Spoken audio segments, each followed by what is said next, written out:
Dilihat dari cover depannya, komik Miyoruko-chan ini tidak terlihat seperti komik bergenre horor.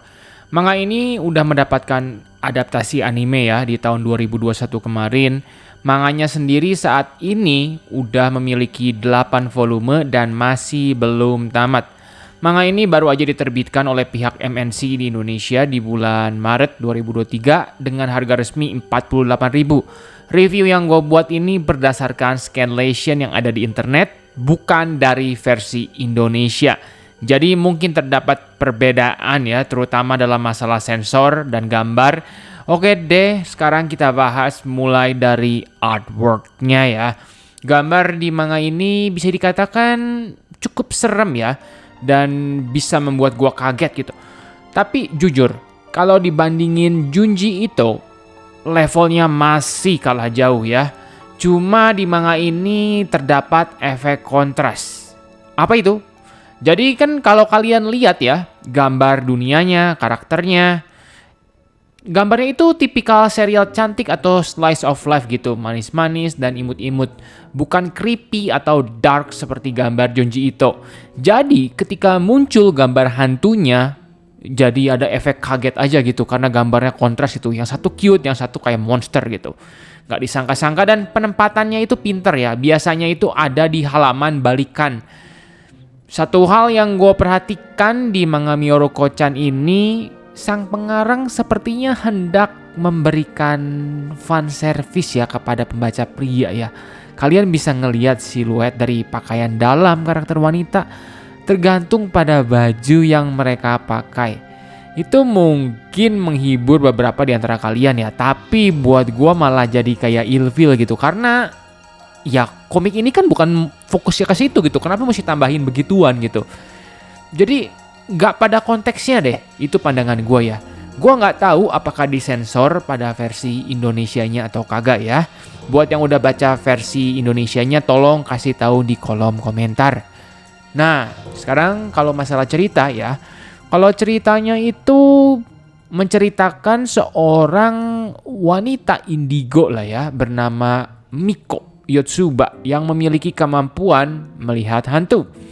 Nah, dia itu selalu berpura-pura nggak bisa lihat hantu ketika mereka bertatapan mata ya. Jadi ketika si Miko sama hantu bertatapan mata, dia pura-pura nggak bisa lihat mereka gitu. Ya mungkin supaya nggak diganggu gitu. Gue bukan anak indigo, jadi mungkin kalau hantu tahu kita bisa melihat mereka bakal diganggu gitu, ya nggak tahu juga.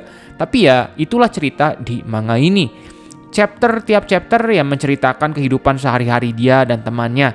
Menurut gue nggak ada cerita yang bikin manga ini spesial ya, terutama di volume 1 ini.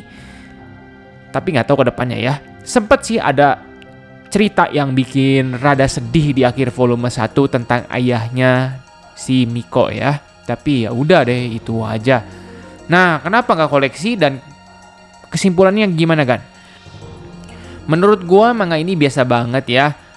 Tapi perlu gua akuin bahwa membaca manga ini membuat gua jadi parno deh ketika buka lemari, pintu maupun selimut ya. Jujur, serius. Kaget ketika baca manganya, tapi gue yakin kalian lama-lama bakal terbiasa dan gak kaget lagi karena formulanya selalu sama ya. Situasinya tenang, bisa lagi belanja ke supermarket, lagi kemana dan pasti balik halamannya ternyata ada hantu di situ. Jadi ya ketebak gitu. Jadi intinya komik ini menekankan bahwa makhluk itu ada di mana-mana gitu. Ya intinya gitu aja. Bukan mungkin ada di laci buku kalian. Serem gak lu? Menurut gue sih ceritanya cuma 6 ya. Untuk volume 1 ini gue gak tahu ke depannya. Artworknya bisa gue bilang 7,5 lah. Karena gambar hantunya lumayan nyeremin. Tapi ya gambar animenya juga, gambar karakternya juga cantik gitu. Khas anime cuma gak cocok gitu. Seperti kata gue tadi, kontras gitu. Daripada disebut manga genre horror, gue lebih setuju kalau komik ini disebut slice of life anak indigo ya. Gue nggak tahu perkembangan cerita ke depannya seperti apa. Cuma sekilas gue lihat volume-volume ke depannya sekilas-sekilas gitu, kok seperti ada pertarungan juga ya.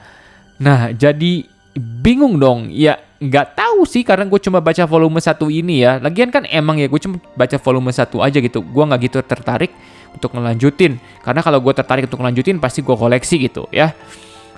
Gua nggak tahu, gua nggak bisa bilang komik ini jelek ya. Mungkin di antara beberapa kalian ada yang suka, cuma satu hal yang gua tahu ini bukan komik untuk gua ya. Itulah review gua untuk manga yang satu ini. Silahkan tulis pendapat kalian tentang manga ini di kolom komentar buat diskusi gitu ya. Makasih udah nonton, like video ini kalau kalian suka, subscribe dan nyalain notifikasinya biar nggak ketinggalan video review manga selanjutnya.